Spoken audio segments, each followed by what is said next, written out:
Hello everyone, welcome to my video. Today I'm going to explain how did I set up my first mining rig using Biostar TB360 BTC D mining motherboard. So the main motto of releasing this video is I didn't find any other video that covers the mining setup using this TB360 BTC D motherboard. So I had couple of doubts and I had read the product manual before purchasing this, since the product manual has a very clear instruction given by the Biostar. So I thought of taking a chance by buying this Biostar motherboard. Right, so what you're seeing is a quick unboxing. I took few weeks of time in researching this motherboard. So I had a very small space that can be allocated for this mining rig. So that is the reason I wanted a board that should be having onboard GPU slots.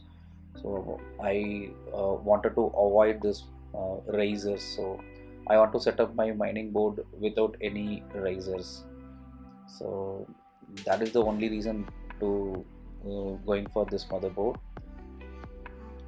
Right, so I had bought all the cables and processor, everything that is required. So what you're seeing right now is the brand new Biostar TB360 BTC D and this motherboard is mainly made for the mining itself. It's not made for gaming or any other desktop purpose. And this board was advertised that it can be used for 24/7 crypto mining.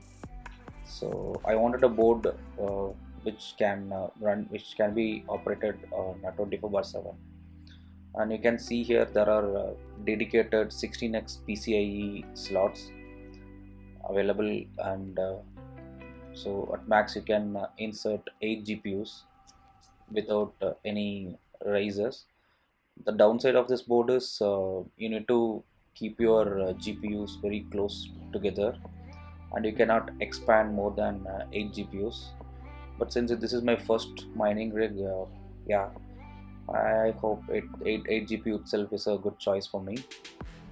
And this board has LGA 1151 socket, and the chipset type is B360. So that's why you see the board name itself as TB360.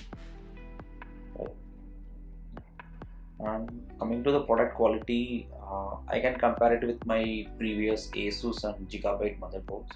The component quality is pretty nice, and we can insert Intel LGA 1151 type processors. In other words, you can go for 8th or 9th generation Intel processors. This motherboard has only one RAM slot. We can go for DDR4 laptop RAM, not the desktop one. And another big difference when comparing to other normal desktop motherboard is this board does not have any ATX input power pin. So you would be seeing a 24 pin power supply in general in other motherboards, but this board comes with 6 pin and 6 pin port. You need to insert 8 number of 6 pin from your power supply. So having said that, you'd be needing a few more cables to power up your GPUs. So in general, we take cables from the power supply unit and we insert it to the GPU. But in this motherboard, you need to provide all power supply or all power inputs to your motherboard. Then from your motherboard, you have 8 number of 6 pin from where you can take the power to your GPUs. In case if your GPUs are needing additional power source, you can set up another power supply unit from where you can take powers to your GPUs. And coming to the other components, I have chosen Intel Core i5 9400. This is not suffixed with F, so that means this processor comes with video memory. because you need to be careful while choosing the Intel processors. Nowadays, the processor comes with the letter F. That means the processor does not have any graphics memory. So just be careful while purchasing this. And I have bought DDR4 16 GB laptop RAM because this motherboard does not have a desktop RAM slot. You need to go with laptop RAM actually. It doesn't matter whether you need to go for a bigger RAM size and a powerful processor, because of for mining it doesn't matter. But anyway, for a safer side, I bought this Core i5 and 16 GB of memory slot. Right. Coming to next, I have bought three number of 1660 super type GPUs. So there is no special choice since I had some good deal to get this GPU. So I thought I can start my mining rig with these 1660 super models. Yeah, later I have to fill my other 5 GPU slots because my motherboard has 8 GPUs. So while setting up my motherboard initially, I'm powering it up with just 3 GPUs. And I didn't bought any hard drive like SSD or any SATA drive. I'm planning to use HiveOS. So I bought a USB 3.0 pendrive, so which should suffice my need. Because I have some idea on Linux and I wanted to make my mining rig with HiveOS, which is a Linux operating system. And here are power and reset switches. And coming to the power supply, the Biostar recommends that you need to go with the server PSU. I mean the power supply unit that is being used in a rack server or tower server. So from there only you can get the 6-pin power out, because this motherboard needs 8 number of 6-pin input source, which can be easily taken from a server PSU. Right, since I don't have much idea and I didn't find a good deal to purchase a server PSU, I thought of going with the normal that normal end user PSU. I have chosen 1000 watts Antec power supply unit, because this power supply unit has 8 number of PCIe 8 pin slots. So this power supply comes with 6 cables which can be used. So I had to purchase 2 additional cables. This motherboard can be powered up with my Antec 1000 watts PSU. And here are some fans. I got it in a combo offer, so all are deep cool 120 fans. And the yellow color cables that you see is the cables that we are going to use to power up the GPUs. And the power supply that I have bought comes with 24 pin ATX, but the motherboard really does not need this. So we need to do some jumper settings, so I'll be explaining that later. Right. So what I'm trying to say is to power up the GPUs, right, in general, we'll be taking the cables directly out from the PSU and we'll be inserting it to the GPUs. But in this motherboard, you need to note that all power supply input has to be given to the motherboard, and from the board you can take power for your GPUs using the yellow cables, which is 6 to 8 pin, right, 6 pin to 8 pin, which comes with the breakout board. I didn't find the cables can be separated, purchased separately. So I got it with this breakout board, but it is not needed in our setup, so I'll keep this aside. So coming to the cables, right, there are 2 set of cables. One is to take the power out from the PSU and give it to your motherboard. So that cable comes with your PSU itself. So the one end 8 pin, you need to connect it to your PSU, that is the input, and the output 6 pin has to be given as an input to your motherboard. Right, so if you see here, so every power supply comes with this kind of 6 plus 2 pins. So the 6 pin has to be connected to your motherboard, and 8 number of cables from your power supply to Biostar motherboard, right? And the other cable I bought is 6 pin to 8 pin. So literally there is no difference. In one end you see 6 pin and another end you see 8 pins, but you cannot use it vice versa. So one cable is 8 to 6 pin from power supply to motherboard. Another set of cable is 6 pin to 8 pin from motherboard to your GPUs. So I think I have explained pretty much about the cables that is required to set up your mining motherboard. So what you're looking here is small DIY stuff made up of the old unused plywoods and small reapers or small wood pieces. So I didn't invest any money to the rig itself, because it is too costly actually. So looking at the material and the man effort, right? So it is, the price is costly.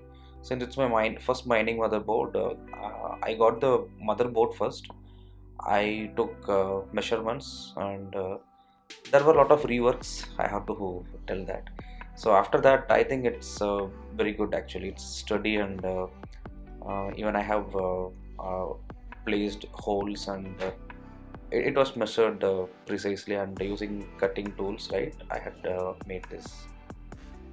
So yeah, so next we can move to processor and the other connecting stuffs. So let's quickly unbox our Core i5 9400 processor. So this is the first time that I'm going to insert processor in a motherboard. So I was a bit nervous while doing this. Earlier, while setting up my desktop or PC, I had took help from the store vendor itself. So they had assembled my CPU. But this time I had purchased everything from online, right? So I thought of doing it myself.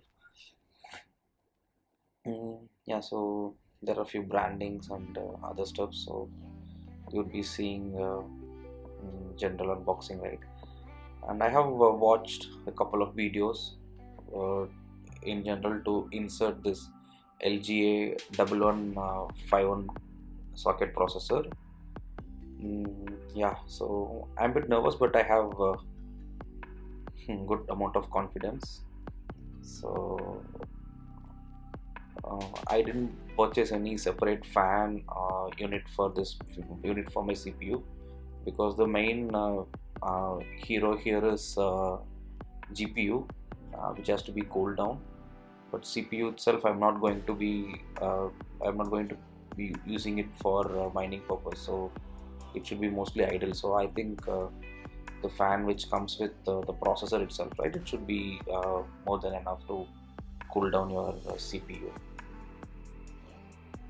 And the CPU fan is also the same stuff I used to see from Intel since past few years. So it's okay quality, not pretty good, but it's a decent quality fan.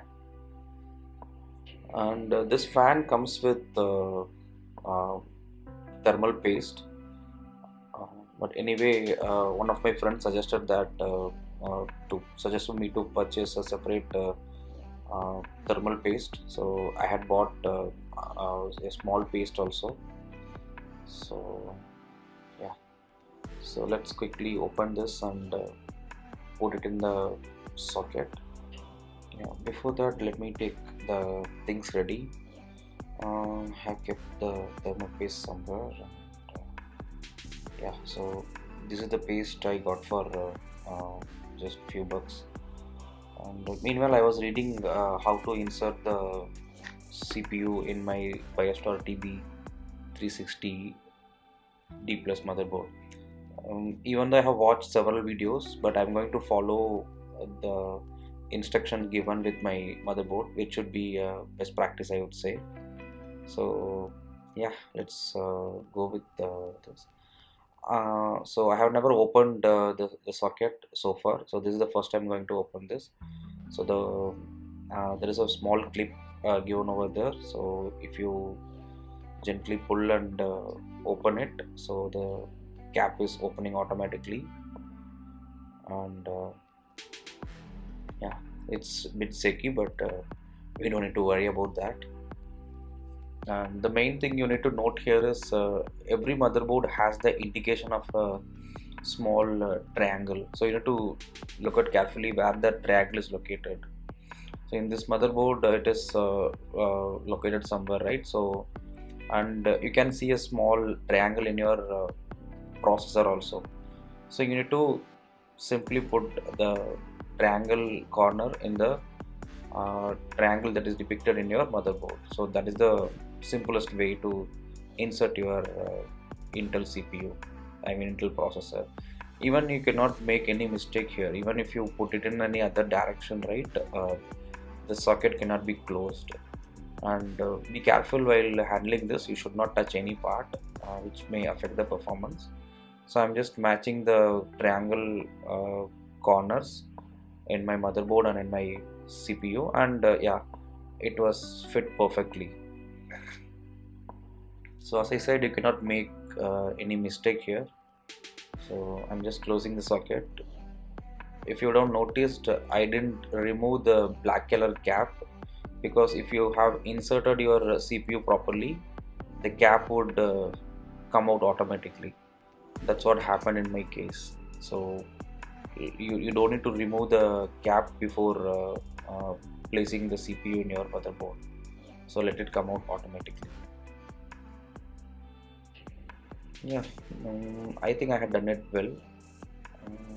I didn't make any mistakes. So next, let's make the thermal paste ready. So I'll just show you the paste here. And if you notice, the CPU fan itself comes with a paste. But in case if you want to remove the fan for some reason, and if you want to reinsert it, so that time anyway you need to be careful, and you need to apply the paste first. But since it's my new processor, and the heatsink is already having paste, my living area is a bit hot, and so my friend suggested that just apply a small layer of paste, not very huge. So I have taken some cable management wire, and I'm applying very less amount of the paste. Uh, yeah, so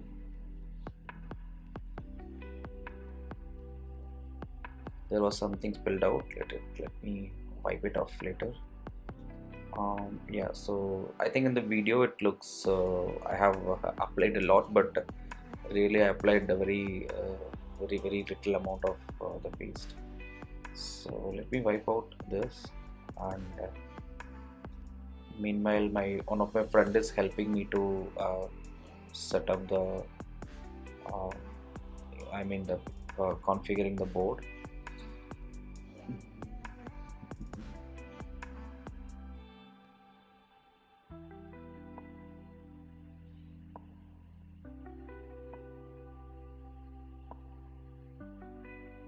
So let's install the fan here. So I found installing a fan was a bit difficult than installing the processor.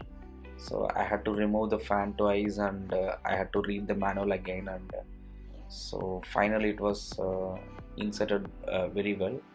So initially I didn't make the fan installation, so I found it's very kind of difficult job for me. So I would suggest you to keep some person who had done this kind of activities, because you should not press it hardly. So if you see here, there is a lock made, so that confirms the fan has been installed successfully. And I didn't find the fan is shaking, so that is a good sign of um, install the fan successfully. So next we'll be installing the laptop RAM. So as I already told, this motherboard does not need desktop RAM. So you need to purchase a laptop RAM. So I open it. Yeah, RAM installation is not a big deal, so you can maybe you would have done it for your laptop while upgrading the RAM slot. So the same slot has been provided here, which is DDR4. So while purchasing, don't go for low frequency. It is just DDR4, and yeah, if you press it gently, the RAM is getting inserted. Yeah.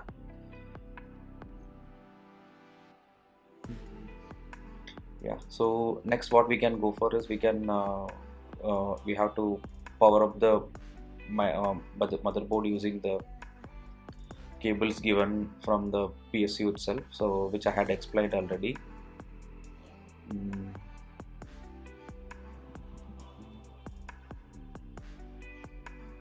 So let me connect the cables. Yeah, so which was a very long clip actually. So the screws I had bought for the carpenter purpose, so which is a anti-corrosion screws. So I thought I can go with this kind of screws. So we should not make the screws more tightly, because that may damage the motherboard. The board also should not be bent actually. So the board should be placed on a flat surface. The board should not be bent. So you need to be very careful. So since I had installed like this kind of boards, and I used to be having the hands on with this kind of screws, right? So otherwise you need to have some um, professional or some expert who can help you in installing the screws. So be careful. And, yeah, so this confirms the board is good. My motherboard has been ready. So now I'm inserting the power cables which comes from my PSU. So the most important thing that is going to confuse is these cables actually. So if you watch my video carefully, I think I have been explaining this pretty clear. So this is the small jumper setting that I'm making for powering up your PSU. Since my motherboard does not have ATX pin, we need to make this jumper setting. So I'll quickly show you what does this jumper is going to do. See, I have connected this 24 pin ATX power supply to my PSU, but I'm not going to connect the other end to my motherboard. Instead of that, you need to just jumper the fourth and fifth pins, which is responsible for powering up your PSU. So as soon as you power on your PSU, there won't be any need of the motherboard has to send any instruction to the PSU to power it on. So I'm just wrapping it up with a small paper so that I should not get confused while setting it up, and it will avoid dust also. So if you see here, the fourth and fifth pin from the top, so you see a clip over there, and you need to count from the top, and from the left side the fourth and fifth pin has to be jumpered. So the next thing is, as I said, I'm preparing the cables which was given from the PSU itself. So I'm inserting the 8-pin PSU end to the power supply. As I said, there are 8 number of cables. The power supply itself comes with 6 number of 8-pin to 6-pin cables. So I had to purchase 2 additional cable to power up my motherboard, and the other end is 6 plus 2 pin. So you can omit the 2 pin, just utilize the 6 pin part and connect all the wires to your motherboard. So the next thing that we are going to do is um, we need to insert the GPUs, and we need to connect the power supply to the GPUs, right? So this is the last cable that I'm going to connect here. So I'm again repeating, you're not going to take any power resource from the PSU to your GPU. So you are going to power up the GPUs using the 6 pin to 8 pin cables, and the cable has to be connected to your motherboard, to your PCU, GPU directly. So that is one main difference when you compare this motherboard with other motherboards actually. So you would be needing a few number of additional cables. I didn't have any plan to keep this PSU, like I didn't make a place for this. So as per the initial plan, I didn't make any place for this, but the base plywood board itself has plenty of space available. So I'm going to keep this power supply unit for now in this corner, right? Next I need to insert the GPUs to the motherboard. So before that, let's insert the CPU fan, and the motherboard itself uh, can show the place for the CPU fan, and the CPU fan and system fan both are different. This motherboard comes with one CPU fan and 7 number of system fans. So system fan is nothing but the normal cooling fans, uh, but still you can make a converter, and you can place even more number of fans here. So I am inserting this gently. Let me complete this, and yeah, I'm inserting the power cables in the slot. Yeah, so as I said, I had taken measurement initially, so which went well. uh, I had placed small nails instead of screws, because in plywoods, if you keep on screwing it and screwing it up, so it may damage the board. So instead of that, I have placed small nails. So what I'm currently inserting is a 6 pin cable which powers up the GPU. So that's what I'm connecting. So currently I'm going to use 3 cables, and since I only have 3 GPUs now, so I had placed with some gaps, so I didn't make it uh, I didn't install the GPUs on another one. I made few space. A few moments later. So I was super excited after that. Uh, after installing the GPUs, right? So me and friend was not able to continue the video for some time. So we were focusing on setting up the BIOS settings, and so we were literally out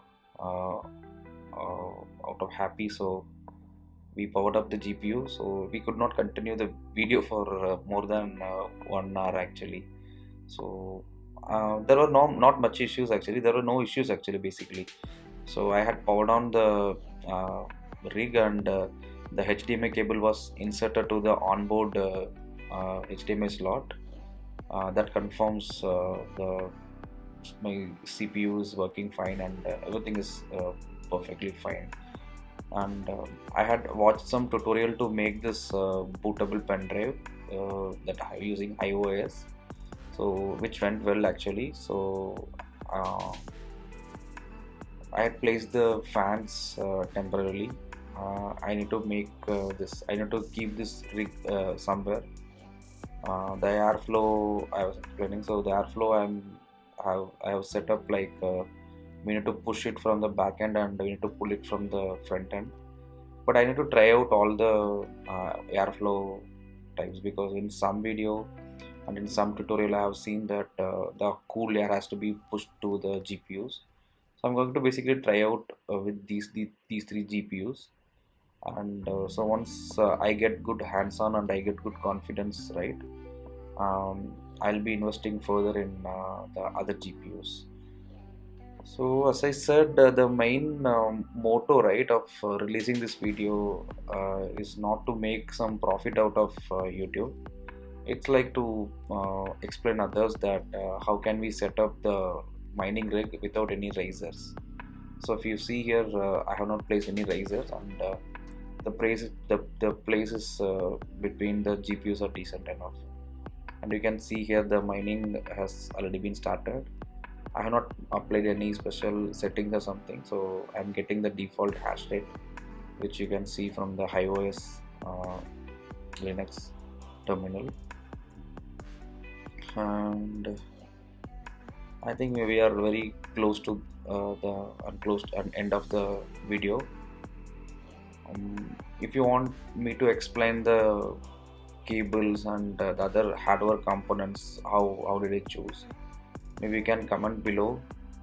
And I have made this video based on the request that I got from the another video which I made in my mother tongue Tamil.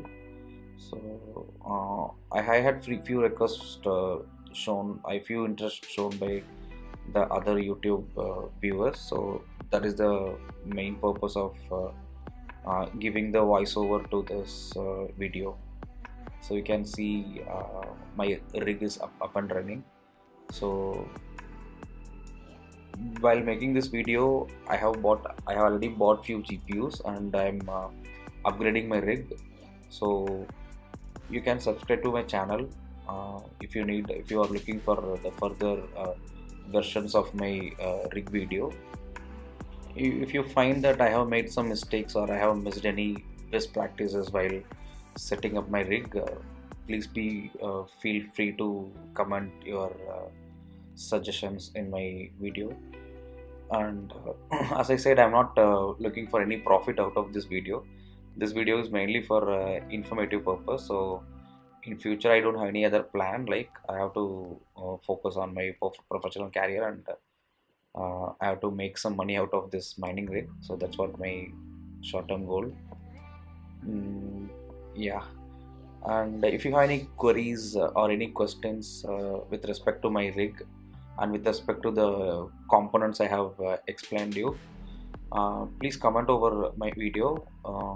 I'll be keeping the track of the responses coming to my video. So based on the responses that I'm receiving, I can plan of making another video in case it needed. Yeah, thanks for watching. Have a great day ahead. Bye.